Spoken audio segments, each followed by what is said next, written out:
mente del troll.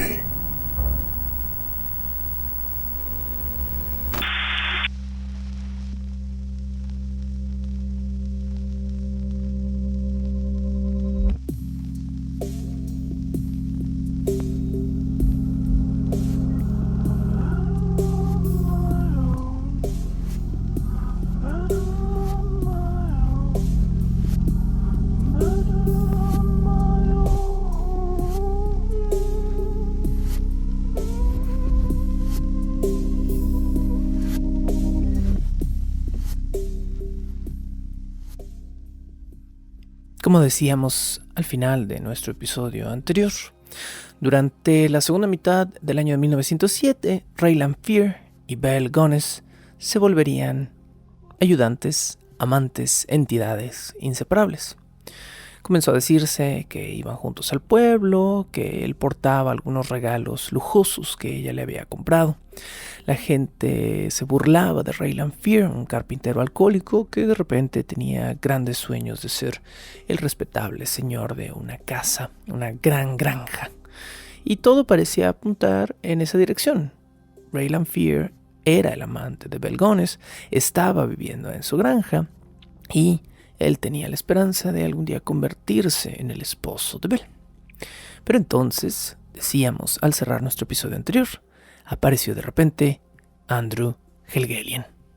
Andrew Helgelien era uno de los amigos de correspondencia de Belle y pues era uno de los mejores partidos de los que Belle había podido hacerse en todo este tiempo.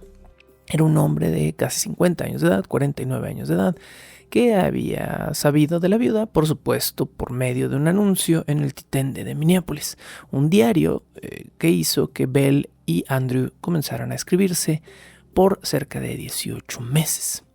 En estos 18 meses, la pareja se mandó entre 20 y 80 cartas, dependiendo de a quién le pregunten, y las cartas de Belle eran nada más y nada menos que sus afamados cantos de sirena. Siempre estaban escritas en un tono seductor, pero también estaban escritas en un muy mal noruego, con graves problemas ortográficos, con el léxico de una persona de campo, que hizo que Andrew Helgelien, quizá el más listo de las presas de Belle, no cayera de inmediato en sus encantos. Físicamente, Andrew Helgelien era un vikingo que pasó buena parte de sus últimos años, antes de 1907, transitando por el sistema penal de Minnesota. Andrew Helgelien acababa de salir de una correccional por haber robado una oficina postal, y no solo por eso, también por haber quemado un edificio entero con la intención de destruir la evidencia de la oficina postal que había intentado robar. Una de sus pocas fotos sobrevivientes es la foto del sistema penal de Andrew Helgelien. En sus cartas, Belle se refiere a él como mi querido señor y le habla de su enorme y bella casa que según ella estaba situada en un territorio de 74 acres, cuando la realidad es que la granja de Belle tendría unos 35 acres de tamaño. Como fuera, esta no era la única mentira. Efectivamente, era una propiedad cara, evaluada en unos $13,000 de la época, unos $400,000 actuales, que puede no parecer mucho para la inflación actual del mercado de bienes raíces en Estados Unidos, pero sigue siendo una propiedad cara. Ese era el más grande atractivo que la ogresa Belle Gunness tenía a su favor. Como a todos sus demás pretendientes, Belle le pidió por carta a Andrew Helgelien que antes de ir a visitarla probara su liquidez. Andrew era un hombre precavido, listo, pero también era un hombre tendencioso e interesado. Como un criminal él mismo, sus atracciones hacia Belle eran más de abuso y bien monetario que porque esta viuda le ofreciera una buena vida. Pero una buena vida sí era algo que Andrew Helgelien quería. Al menos él quería una vida cómoda. Belle comenzó a tratar de seducirlo por el lado romántico. convenciéndolo de que los hombres americanos no eran iguales que un hombre nórdico. Solo un hombre nórdico podrá ayudarme a aplacar los deseos que tengo. Esas eran algunas cosas que Belle le decía a Andrew Helgelien. Belle, sin embargo, con el tiempo se fue dando cuenta de que el Andrew que estaba interesado en ella no era el Andrew amante, sino el Andrew que tenía una vena capital. Eventualmente Belle le dijo que, bueno, está bien, podemos ser amantes, pero más encima te haré un hombre independiente por el resto de tus días. No tendrás que trabajar más que en la granja, no tendrás que buscar chambas por aquí y por allá. Belle terminó una de las últimas cartas que le mandó a Andrew Helgelien diciendo: saca de inmediato todo tu dinero del banco y ven apenas puedas. A estas alturas, Helgelien ya había comenzado a aceptar que quizá estaba atraído hacia los cantos de sirena de Belle. Y no solo hacia la parte financiera, sino quizá hacia la posibilidad de tener una mujer que fuera una amante deseosa, que lo necesitaba romántica y sexualmente. Ella le decía a él que él se merecía una reina, pero que ella haría todo en su poder para darle el gusto y el placer que un caballero de su altura se merecían. Para cerrar el trato, Belle finalmente le sugirió una cosa más a Helgelien. Le dijo: ya sé, ¿por qué no vienes en secreto? No le digas a nadie de tu familia a dónde vas y cásate conmigo en secreto, para que de repente podamos tomarnos fotografías y presumir a todos tus familiares que de repente, de la noche a la mañana, te has convertido en el amo y señor de una granja. Esta idea le resultó muy atractiva a Helgelien, quien no era ajeno a la idea de presumir. Helgelien no respondió de inmediato. Le siguió dando largas a Belle y Belle siguió insistiendo e insistiendo. Finalmente, en una de sus últimas correspondencias, Belle le dijo a Helgelien que viniera pronto, que si lo hacía, encontraría grandes sorpresas en su cama. Grandes era definitivamente la palabra correcta. En enero de 1908, Andrew Helgelien finalmente llegó a LaPorte, Indiana, luego de muchas largas y de que murió su madre en 1907. Belle estaba feliz. Andrew también estaba feliz.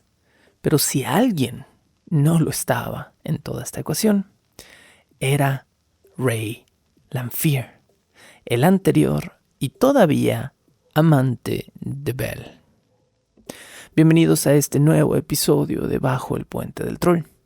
El día de hoy estamos grabando desde una nueva configuración, viejo micrófono, pero nueva configuración. Estoy intentando un par de cositas nuevas con este setting y es interesante, es ligeramente menos incómodo que mi setting anterior. Definitivamente no tengo un espacio 100% adecuado todavía para grabar, pero poco a poco nos vamos acercando. Ojalá la calidad de esta grabación esté a la par de la información en este cuarto episodio de la temporada número 20 de Bajo el Puente del Troll, titulada La Princesa del Infierno. Este episodio está dedicado principalmente a la relación de Belle Gunness con Ray Lamphere, su primero ayudante y después amante, que muy pronto se convertiría en un amante despechado tras la llegada de Andrew Helgelien. Ray fue quien peor recibió la noticia de la llegada de Andrew. Fue como un cubetazo de agua fría en la nuca. El 3 de enero de 1908, Andrew llegó envuelto en un lanudo y caro abrigo de piel a la propiedad de Belle en LaPorte. Ese mismo día, Belle le informó a Ray que desde ahora ya no dormiría con ella, ni siquiera dormiría en el cuarto de huéspedes de la propiedad. Mejor que se fuera a su casa. Me mandó al pepino y me dijo que dejara al caballero solo. Esta es una cita de Ray Lamphere. Ahora, cuando traduzco yo, me mandó al pepino, Quiero que sepan por qué. Esta no es enteramente una libertad de traducción. La frase original de Raylan Fear al respecto en esta declaración fue "She gave me the Dickens", que es muy cercano a "me mandó al pepino", ¿sí? Entonces, por eso lo traduzco de esta manera. Ray declararía esto con respecto al hecho de que un día Belle encontró a Ray hablando con Andrew y ella lo mandó a la goma o al pepino porque no quería que ni siquiera cruzara una sola palabra con su nuevo amante. Mientras Ray miraba desde las gradas la nueva relación de Belle con Andrew, comenzó a volverse más pequeña su presencia en las actividades de la granja Gones, mientras la relación romántica y monetaria de Andrew y Belle se fortalecía. Frank J. Pittner, un cajero del primer Banco Nacional de Laporte, recuerda haber visto llegar a Belle y Andrew a su banco.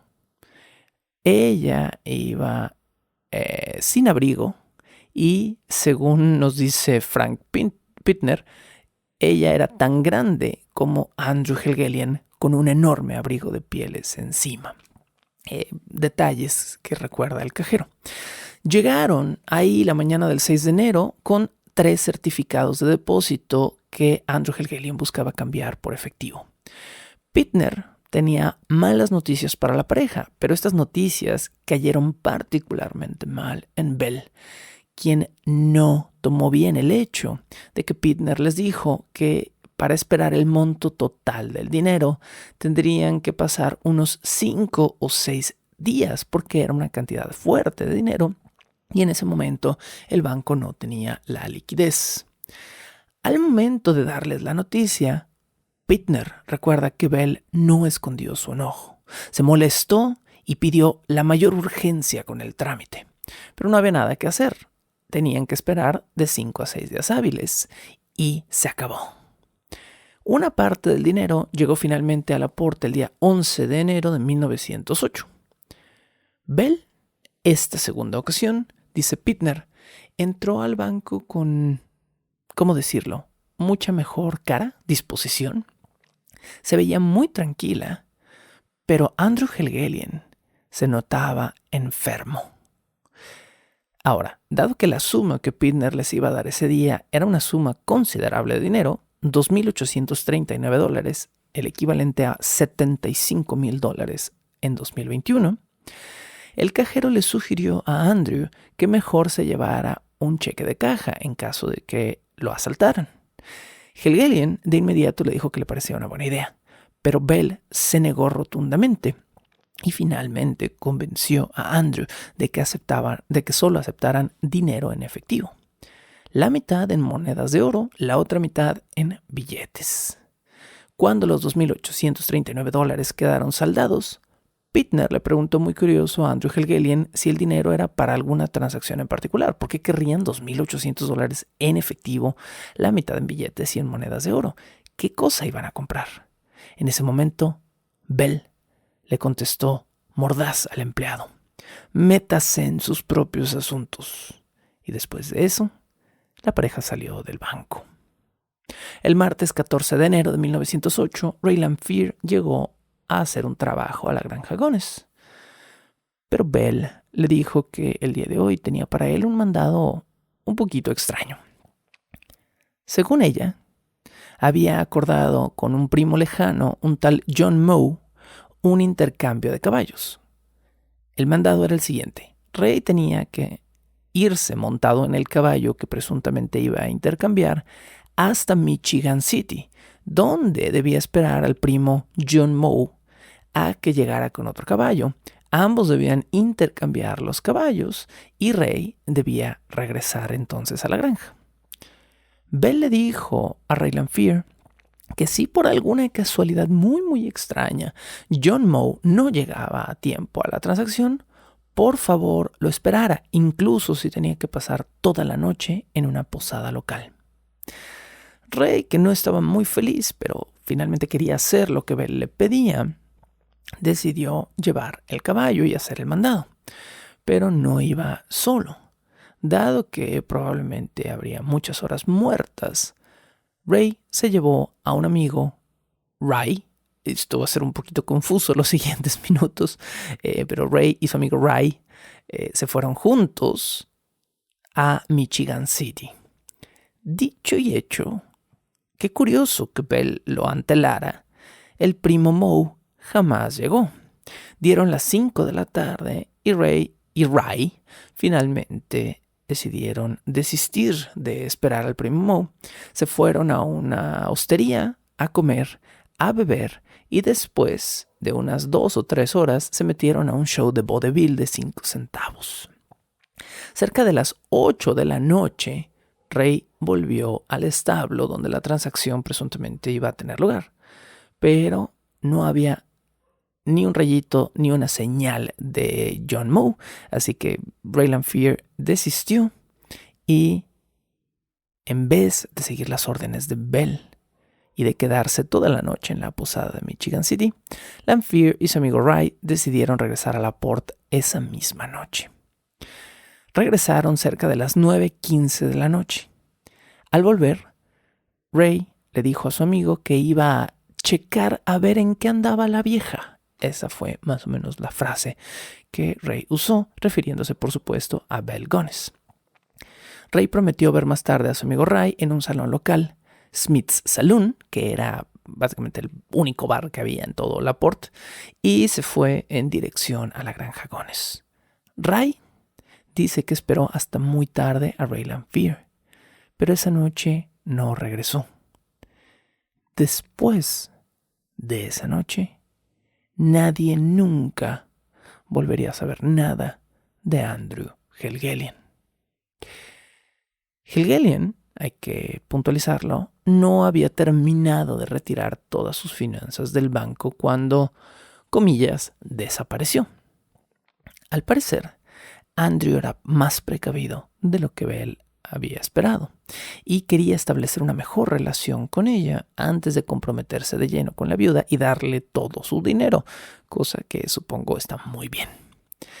En lo que sí le había hecho caso Andrew a Bell es que no le había dicho a su familiar más cercano, su hermano Hazel, a dónde iba. Solo le dijo que me voy por una semana, así como ese episodio de Los Simpson. Bueno, la frase original es vuelvo en una semana, pero esa no es la cita de este caso. Me voy por una semana fue lo que Andrew le dijo a su hermano Hazel, y a los 10 días de su partida, Hazel dijo, ya se tardó. A lo mejor debería preocuparme porque mi hermano no se ha comunicado conmigo. Hazel le envió una carta a la última dirección donde pudo rastrearlo, y esa última dirección era la granja Gunness. Existe esta carta y existe la contestación a esta carta. Bell en su contestación le dice a Hazel que lo lamenta mucho, que sí había visto a Andrew, pero que lamentablemente su hermano no había querido quedarse por más de una hora. Después de eso se había marchado sin decirle a dónde, y la misma Bell se sorprendió mucho de que 10 días después no estuviera de regreso en su casa. ¡Qué extraño! Hazel no era el único preocupado por la misteriosa desaparición de Andrew Helgelien. John Holt era un granjero, específicamente era un ranchero, que había contratado antes a Andrew Helgelien para que lo ayudara con su ganado en casa. De pronto, el contratado comenzó a preguntarse también dónde estaba su patrón y quién y cuándo le iba a pagar. Junto con Hazel Helgelien, John Holt comenzó también a buscar a Andrew. John se desesperó y fue a buscar a Andrew en su cabaña personal, donde por supuesto no lo encontró. En la cabaña sí encontró curioseando una docena de cartas firmadas por una tal Belle Gunness. Sin saber qué hacer con esa información, John Holt le dio las cartas a Hazel Helgelien con la esperanza de que encontrara a su hermano para que le saldaran su trabajo. Si bien no sabemos qué pasó la misteriosa noche en la que Ray Lanphier volvió contra lo indicado a la granja Gunness, sabemos que quizá Ray vio algo incriminatorio. O otras teorías dicen quizá Ray participó en algo incriminatorio. Pero yo más bien opto por la primera opción. Yo creo que Ray vio algo que lo puso nervioso y que lo hizo darse cuenta de que Bell tenía planes peculiares con Andrew. No hay manera de saberlo de cierto. Lo único que sí sabemos es que el martes 14 de enero de 1908 sucedió algo que destruyó para siempre la relación entre Bell y Raylan Fear. Al día siguiente, 15 de enero de 1908, la viuda ya no quiso hablar con él. Y el día 3 de febrero de 1908 lo despidió formalmente, diciendo que no tenía hecho u obligación por el cual pisar su granja. Algunas fuentes al respecto de este rompimiento argumentan que Ray en realidad renunció ese 3 de febrero después de disputarse una suma fuerte de dinero con Bell. Haya renunciado o lo haya despedido Bell, Ray se marchó de la granja Gunness tan rápido y tan molesto que dejó parte de su ropa y parte de sus vitales herramientas de carpintería dentro de la propiedad Gunness, cosa que va a causar todo un caos a partir de este momento. Menos de una semana después, Bell ya tenía un nuevo ayudante, Joseph Maxson. Ray solo quería un poquito de retribución y también quería sus herramientas. Así que comenzó una demanda legal para reclamar el dinero que Bell le debía y para que por favor le devolviera su herramienta porque dependía de ella para vivir. Cuando su demanda no llegó a ningún lado, Ray quiso recuperar sus cosas por propia mano. Bell no solo lo corrió de su propiedad, sino que lo acusó, o por lo menos lo amenazó primero de acusarlo con el sheriff local, Albert Smutzer, un nombre que deben recordar a partir de este momento, porque va a ser muy importante en los siguientes episodios. Albert Smutzer recibió la queja de Bell. Ray se aplacó por un rato, pero pasó todo el siguiente mes tratando de entrar a la granja a la fuerza. Finalmente, Smutzer tomó acción y Raylan Fear fue arrestado por allanamiento de morada, juzgado el 13 de marzo sin representación legal, hablando de cosas ilegales, y Raylan Fear perdió el juicio y fue multado con $1. Pero este precedente se convertiría en parte muy importante de un intrincado plan por parte de la maquiavélica Bell Gunness. Bajo el puente del troll.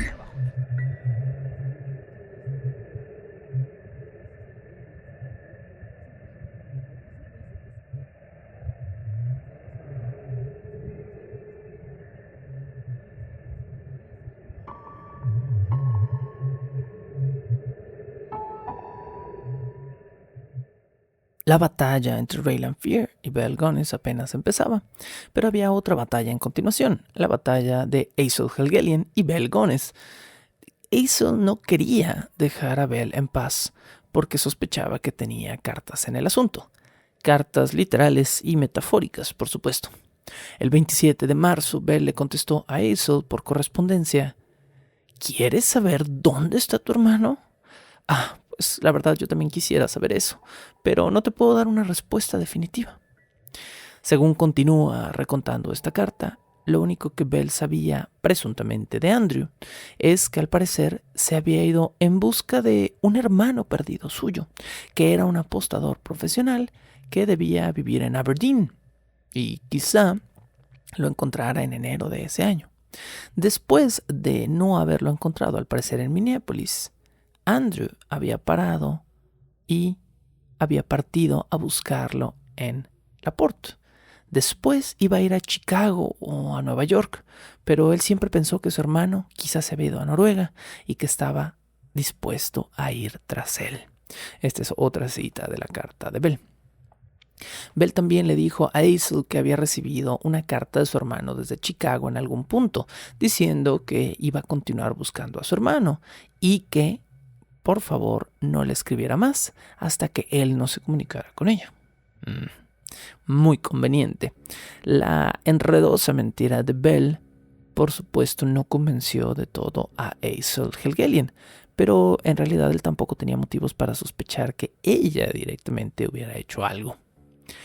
Por el otro frente, Bell decidió tomar una acción mucho más radical contra la amenaza que ahora era Raylan Fear. En vez de estar en una posición defensiva, Bell se puso en una posición ofensiva. Fue a llenar una declaración jurada diciendo que Raylan Fear estaba loco, que ella había notado su locura en diciembre de 1907 cuando el joven le había dicho cosas falsas e irracionales. La viuda declaró que el muchacho era un hombre hipersensible y de conducta propensa a lo extraño. Bell también dijo que Ray se aparecía en su casa por las noches, que se apostaba en sus ventanas y que cometía pequeños delitos como robos o intoxicación en su propiedad. La declaración jurada fue apelada por el médico personal de Raylan Fear, quien dijo que no, que Raylan Fear no estaba loco, que era un hombre coherente, inteligente y que si se le acusaba de algo, no tenía un fundamento médico legal. A razón de este ir y venir legal, 3 médicos examinaron a Raylan Fear en los días siguientes para poder tomar una determinación sobre la declaración jurada de Bell. Los 3 médicos estuvieron de acuerdo en que Raylan Fear era un hombre limpio, ligeramente nervioso, pero con buena memoria de eventos remotos, de habla inteligente y coherente y oficialmente no un loco. Para su desgracia, Ray aún necesitaba sus herramientas de carpintería para vivir y Bell no se las iba a dar. Así que nuevamente, en abril de 1908, volvió a meterse de noche a la granja Gones y nuevamente fue arrestado y enjuiciado el 15 de abril de 1908.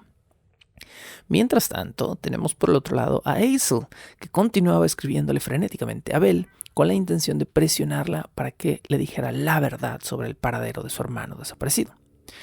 Bell entonces mezcló a sus 2 enemigos y los puso a enfrentarse el uno contra el otro. Muy inteligente de su parte.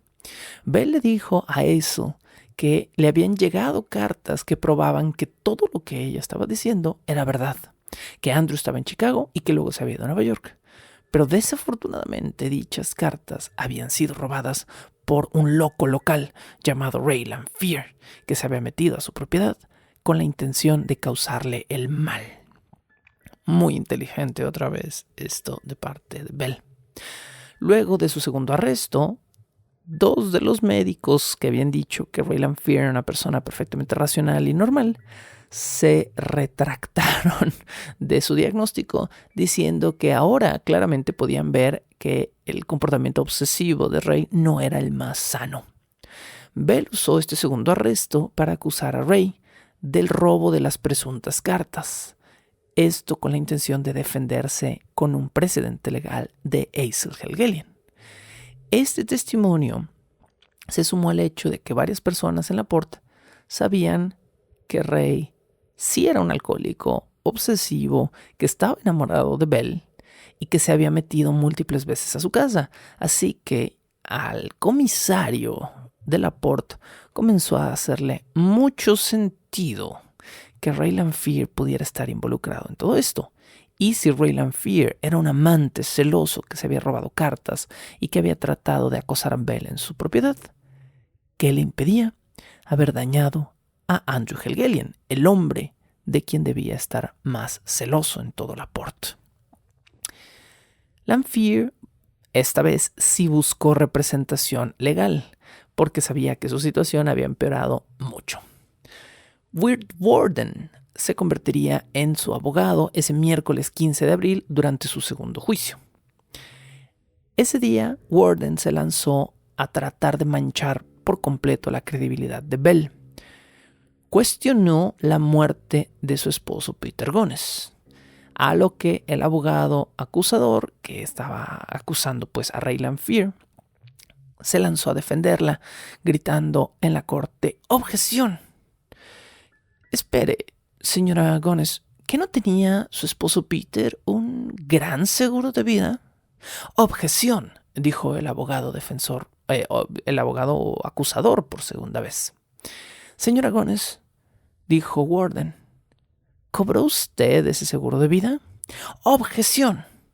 Señora Gones, ¿podría por favor explicarnos nuevamente cómo fue que esa moledora de carne y el tambo con salmuera cayeron en la cabeza de su otro esposo? Smith, el abogado acusador en el caso contra Raylan Fear, defendió a Bell, diciendo que las palabras de Weird Warden no eran otra cosa que intimidación. ¿Cómo podía hablarle así a una mujer que había perdido a 2 maridos y que ahora estaba siendo acosada por un tercer hombre? Era insensible. ¿Que no ven que ella es solo una víctima?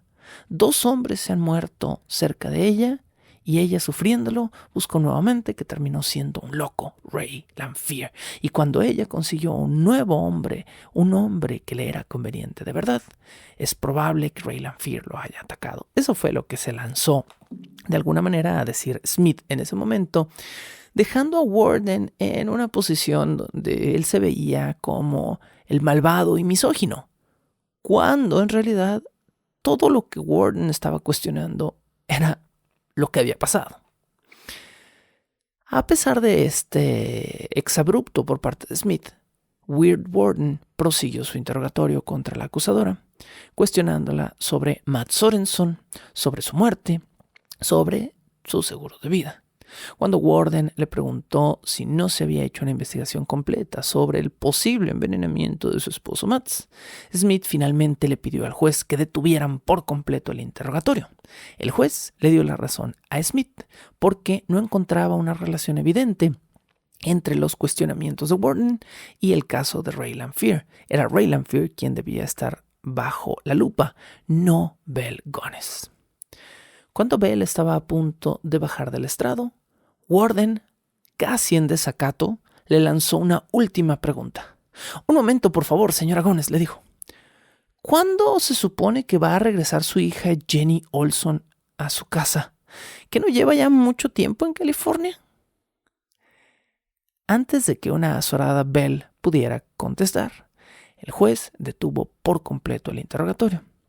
Pero Weird Warden notó que Bell se había visto bastante agitada por esta nueva línea de cuestionamientos.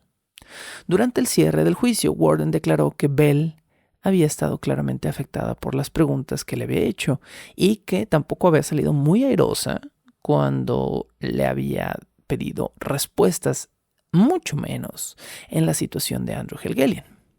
Aún así, con todo esto, Raylan Fear perdió el juicio y, dado que no tenía un solo peso porque no había podido trabajar, porque no tenía sus herramientas y lo único que sabía hacer en toda su vida era ser carpintero, su patrón actual, un granjero llamado John Whitbrook, tuvo que pagar una multa en su nombre por un costo de $19 para que Ray pudiera salir libre. ¿Adivinen qué? Menos de 7 días después, Raylan Fear estaba por tercera vez en prisión. Esta vez, sí, por haber entrado a la casa Gones sin permiso de la dueña. El 24 de abril, Bell recibió otra carta de Asa Helgelien, el hermano del desaparecido Andrew. Su respuesta esta vez fue una repetición casi literal de sus afirmaciones anteriores. Declaró que Andrew había dejado la Port el 15 o 16 de enero. Mi hijita lo llevó a la estación de tranvías. Él se fue a Michigan City de ahí, pues tenía deseos de conocer el pueblito que está a unos 18 kilómetros de la Port. Sé que no se quedó allí más de un día. Se debe haber ido cerca de la 1 de la tarde. 2 o 3 días después, me llegó una carta suya de Chicago diciendo que había ido a buscar a su hermano, pero que no lo había encontrado, que si no lo encontraba en Nueva York, regresaría a Noruega a buscarlo. Esta es una cita literal de lo que Bell declaró con respecto, lo que Bell escribió a Aisel Helgelin con respecto a la desaparición de Andrew. A su vez, Aisel le escribió a Bell diciendo que no fuera a salir de viaje, por favor, porque iba a la Porte a verla cara a cara. Ella le dijo en una siguiente comunicación que ella tenía toda la disposición de ayudarlo en todo lo que él necesitara, pero que no pensaba poder hacer mucho por él. Ray tuvo un tercer juicio. En esta ocasión, no solo Belle Gunness, sino Myrtle, su hija de 11 años de edad, declararon en contra del merodeador que había penetrado en su propiedad y que había cortado cerca del alambre y desenterrado un poste de madera al hacerlo. Dado que había evidencia, múltiples testimonios y que Ray Lamphere no estaba negando el hecho de haberse metido a la propiedad, el caso estaba casi perdido. Pero Warden, el abogado de Ray, estaba preparado para este contraataque. Warden llamó a 2 testigos que juraron que Ray Lamphere en realidad no había estado allí la noche en la que lo acusaban de haber entrado a la granja. ¡Oh, gran giro del destino! 2 veces antes, Ray sí había penetrado en la propiedad de Bell, pero esta vez era una mentira de Bell con la intención de que lo arrestaran. Él no quería negar, pero su abogado negó todo y presentó 2 testigos que lo eximieron de esta culpa.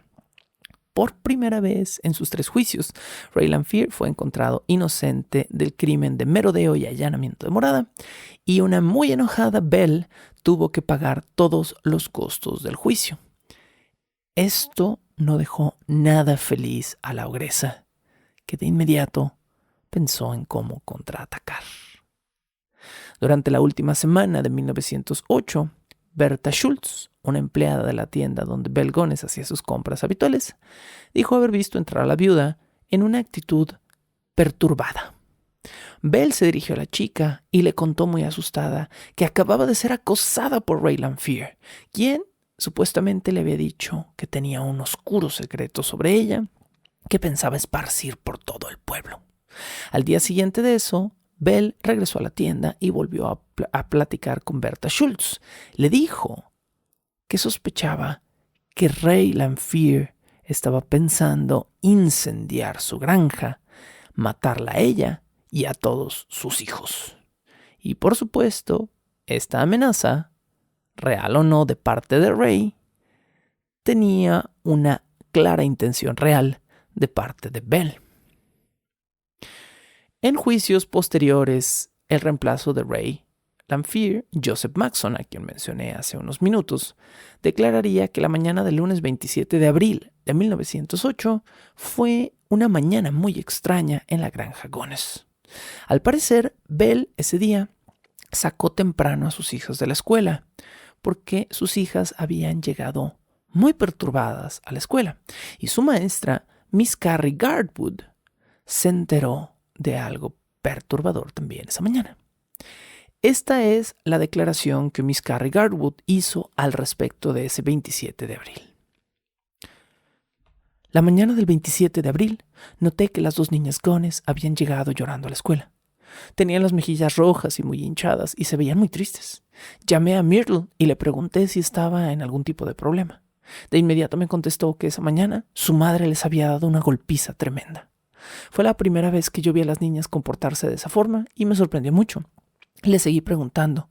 Myrtle me dijo que ella y su hermano se habían puesto a jugar cerca del sótano de su casa. Al enterarse de esto, la señora Gunness había corrido por ellos y los había sacado del lugar a golpes. Se me salen de ahí de inmediato y no metan la cara donde no los llaman. Le pregunté a las niñas si su madre les había prohibido antes bajar al sótano y me dijeron que sí, pero que estaban tan divertidas esa vez que se habían olvidado.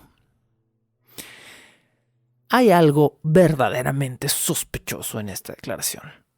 Belle siempre tenía en control a sus hijos. Siempre estaban encerrados en su cuarto, siempre los mantenía lejos de sus parejas, siempre los mantenía lejos de lugares donde ella excavaba o rellenaba agujeros. Pero esta era la primera vez que Belle golpeaba a sus hijos por el hecho de jugar cerca del sótano dentro de la propiedad principal de la granja. Ese mismo día, 27 de abril, Bell se subió a una carreta con sus 2 niñas después de haberlas sacado de la escuela y se fue al pueblo.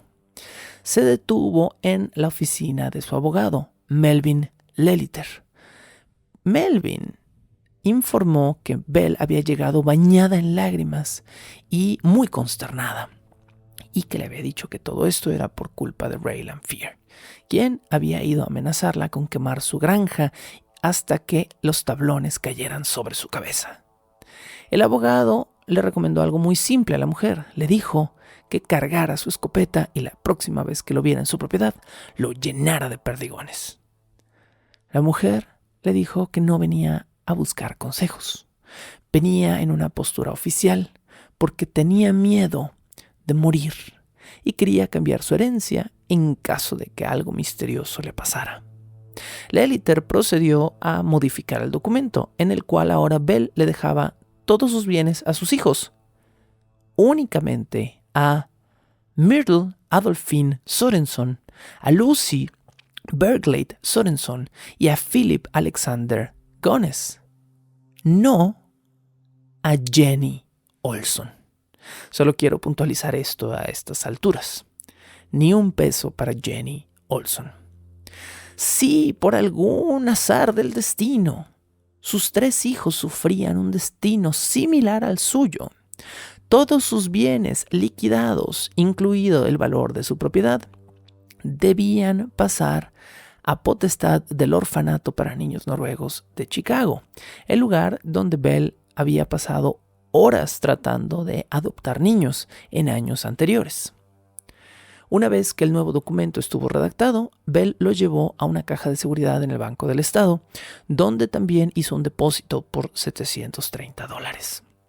Acto seguido, Bell se paró en una tienda de abarrotes y, después de haber golpeado violentamente a sus hijas aquella mañana, decidió comprarles dulces, un pastel completo y un trenecito de juguete de madera. Le dijo a la empleada que esperaba poder darles un pequeño gusto a sus chiquillos. La señora Farnheim, la empleada del local donde Bell compró todo esto, le preguntó a Bell si aquello era para un cumpleaños. Bell le dijo que no, que solo quería sorprender a sus hijos con algo bonito. Bell terminó sus mandados en la tienda de George Weiss, donde la mujer compró muchos víveres y algo más. 8 litros de queroseno en una lata de 10 litros que Bell le pidió prestada al dueño de la tienda. Por si esta situación no les parece lo suficientemente incómoda y rara, en el momento en el que Bell estaba pagando los 8 litros de queroseno, por azar, hay que considerar que era un pueblo muy pequeño, pero por azar a la tienda entró Ray Lamphere, quien solo había llegado a la caja a comprar 5 centavos de tabaco para masticar. Según George Weiss, el dueño del local, cuando Ray y Bell se vieron, no se miraron y no se dirigieron la palabra. Cuando Bell terminó de pagar y comenzó a salir de la tienda, Ray Lamphere se le quedó viendo fijamente.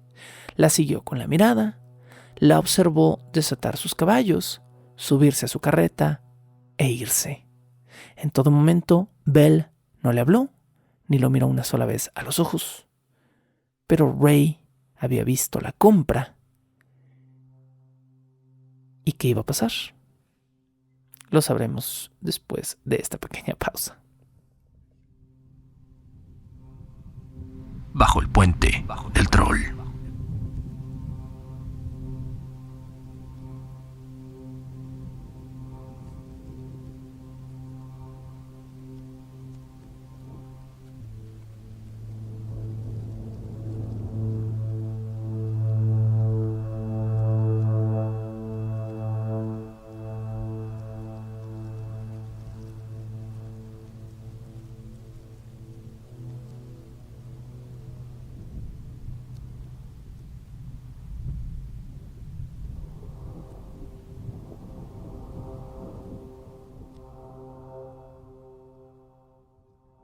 Ese fatídico día, Belle volvió a casa cerca de las 5:30 de la tarde.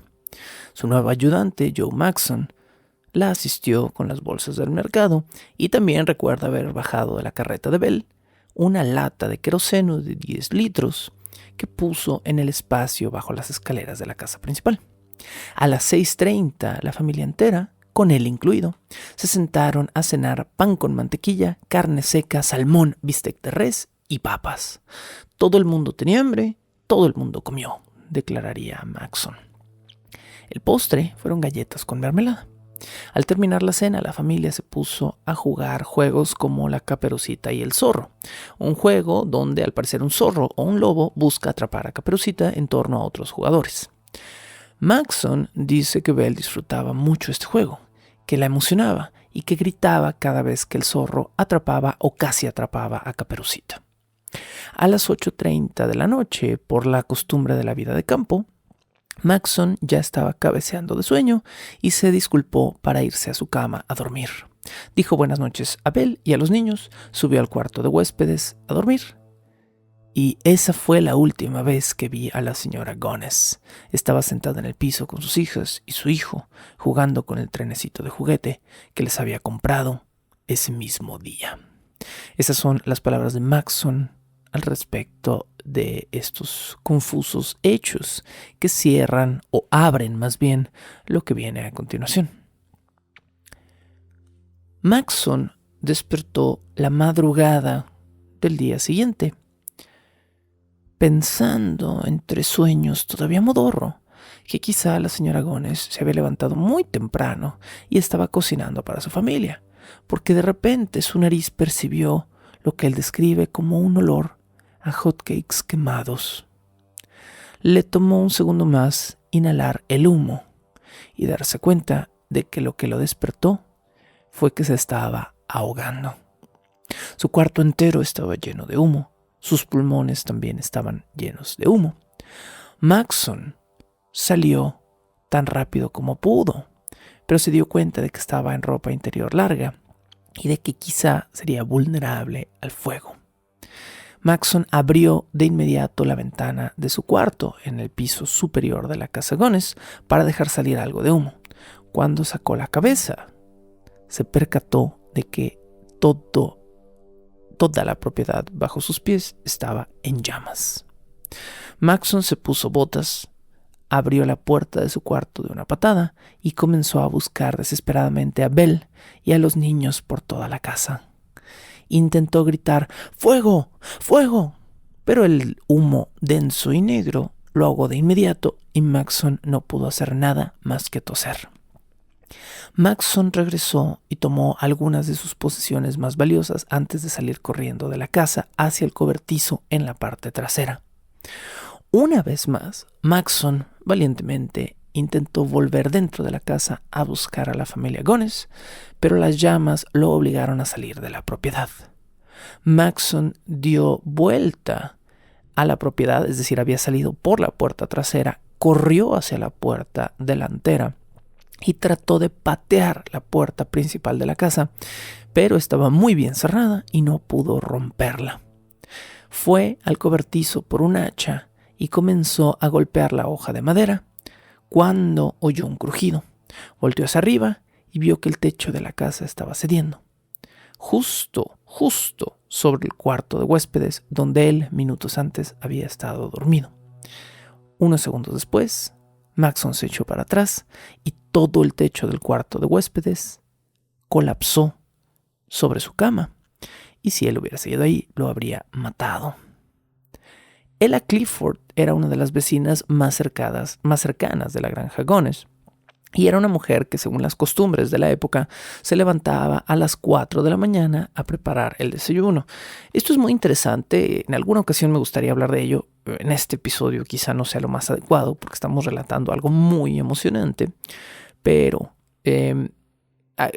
cómo dormía la gente antes. Yo sé que suena como la cosa más sosa de este universo, pero es muy interesante cómo dormía la gente antes. La medianoche, las 12 de la noche, era precisamente la mitad del ciclo de sueño de una persona y se consideraba un momento para levantarse después de haber dormido unas 4 horas realizar algunas actividades que no pudieran realizarse durante el calor del día y volverse a dormir cerca de la 1:30, 2 de la mañana, hasta cerca de las 4 o 5 de la mañana, cuando la mayoría de la gente despertaba en estos momentos.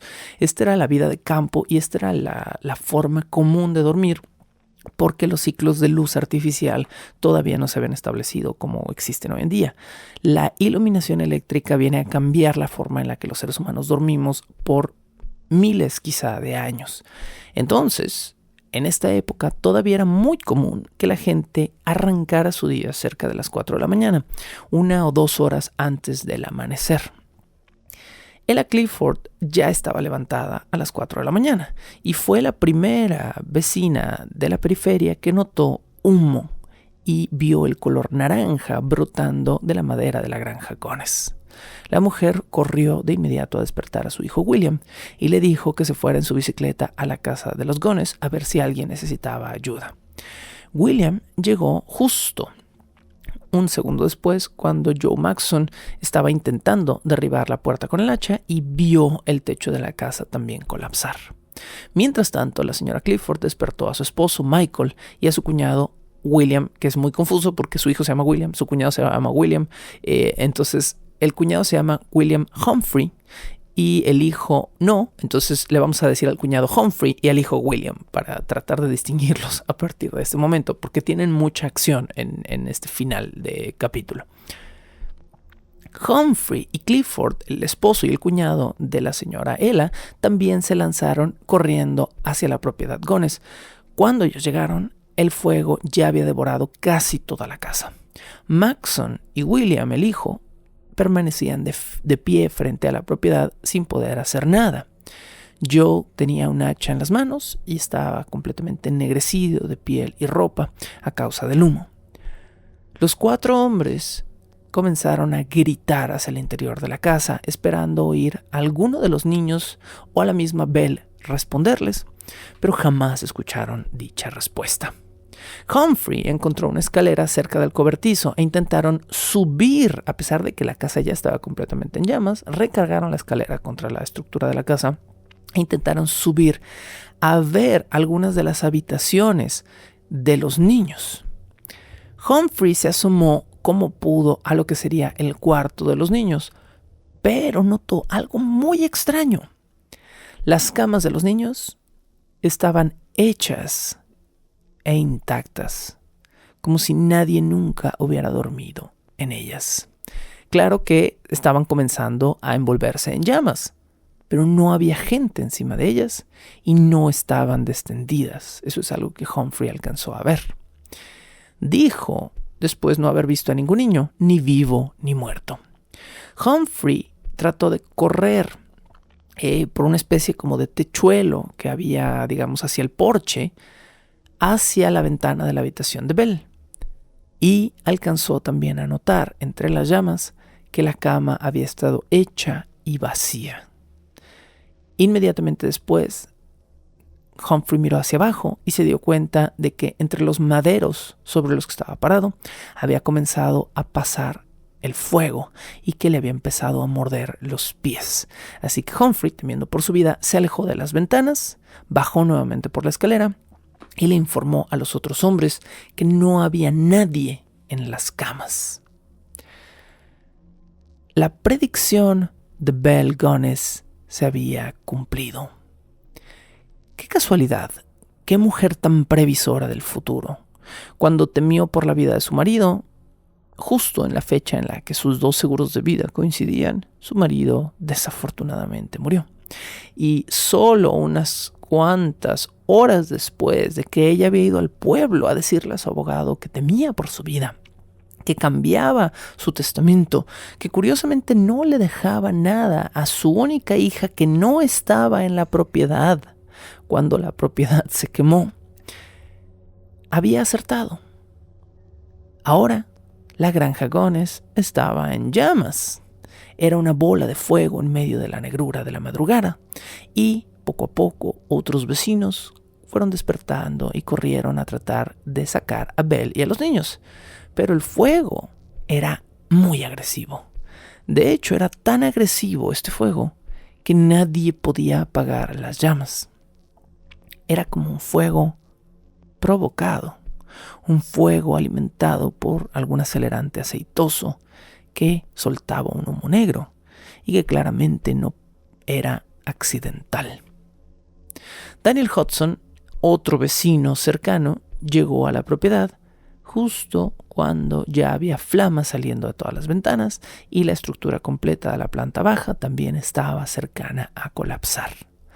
Maxson, el antes ayudante de Bell, miró a Hudson con cara de desamparo y le dijo: «Corre a llamar al sheriff Smutzer». Al decir esto, todos los presentes supieron, mientras se miraban, que si había habido alguien vivo dentro de la propiedad, a estas alturas ya no había manera de salvarlo. Con esto cerramos este cuarto episodio de Bajo el Puente del Troll, la vida de la princesa del infierno, la ogresa, la barba azul femenina, Belle Gunness. ¿Qué va a pasar ahora? ¿Será Belle capaz de matar a sus propios hijos, quienes hasta el momento habían estado a salvo de todos sus esquemas macabros? Y más encima, ¿habrá muerto Belle Gunness en el incendio? Para saber eso, deberán escuchar el 5º capítulo de la siguiente semana, titulado La Granja de la Muerte. Yo soy Sergio Vicencio, esto es, como ya dije, Bajo el Puente del Troll. Ustedes son los mejores mecenas de este planeta por apoyar proyectos como este pequeño podcast, que gracias a ustedes va dejando atrás el adjetivo de pequeño y se va poco a poco convirtiendo en un proyecto un poquito mejor realizado, si no muy ambicioso. Se lo debo a ustedes y espero que la calidad de estos podcasts se refleje precisamente en lo que ustedes están apoyando. Gracias por escuchar y hasta la próxima semana.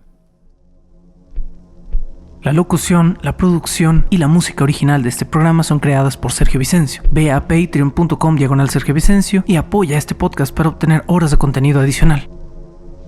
¿Quieres comisionar cápsulas, episodios o incluso temporadas completas o comprar contenido digital de Bajo el Puente del Troll? Ve a coffee.com/Sergio Vicencio y encárgate de decirme qué hacer. Es coffee, ko-fi.com/Sergio Vicencio. Búscame como @recuadro_blanco en Twitter e Instagram o como Sergio Vicencio en YouTube para darme tu opinión sobre este podcast.